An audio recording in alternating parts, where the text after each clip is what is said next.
18வது மக்களவைக்கு 7 கட்டங்களாக தேர்தல் நடத்தப்படும் என்று எதிர்பார்க்கப்படும் நிலையில் கடந்த 4 மக்களவைத் தேர்தல்கள் எவ்வாறு நடத்தப்பட்டன என்பது குறித்து இந்த தொகுப்பில் பார்க்கலாம்.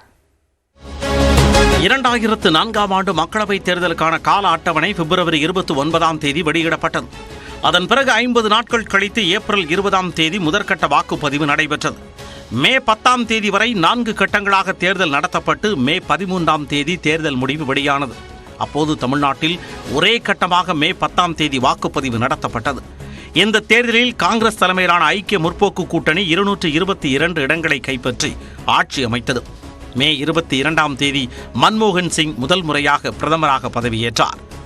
2009ஆம் ஆண்டு மக்களவைத் தேர்தல் தேதி மார்ச் 2ஆம் தேதி வெளியானது. ஏப்ரல் 16 முதல் மே 13ஆம் தேதி வரை 5 கட்டங்களாக தேர்தல் நடத்தப்பட்டது.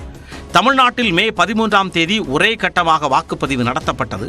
மே 16ஆம் தேதி வாக்கு எண்ணிக்கை நடைபெற்றது. இந்த தேர்தலில் ஐக்கிய முற்போக்கு கூட்டணி 262 இடங்களில் வெற்றி பெற்று ஆட்சியை தக்க வைத்தது. மே 22ஆம் தேதி மன்மோகன் சிங் தலைமையிலான புதிய அமைச்சரவை பதவியேற்றது. 16வது மக்களவைக்கான தேர்தல் தேதி 2014ஆம் ஆண்டு மார்ச் 5ஆம் தேதி வெளியானது. ஏப்ரல் 7ஆம் தேதி முதல் மே 12ஆம் தேதி வரை 9 கட்டங்களாக தேர்தல் நடத்தப்பட்டது. அப்போது தமிழ்நாட்டில் ஏப்ரல் 24ஆம் தேதி வாக்குப்பதிவு நடைபெற்றது.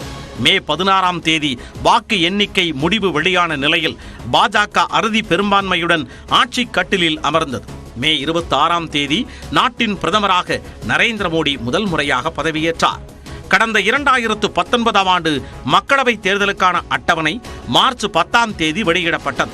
தொடர்ந்து ஏப்ரல் 11ஆம் தேதி தொடங்கி மே 19ஆம் தேதி வரை வாக்குப்பதிவு 7 கட்டங்களாக நடத்தப்பட்டது.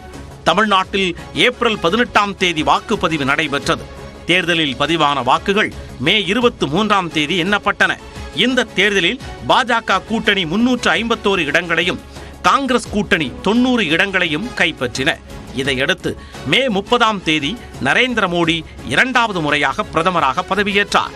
முந்தைய 4 தேர்தல் தேதிகளும் மார்ச் 10ஆம் தேதிக்குள்ளாகவே வெளியான நிலையில் தற்போதைய தேர்தல் மார்ச் 16ஆம் தேதியான இன்று அறிவிக்கப்பட உள்ளது குறிப்பிடத்தக்கது.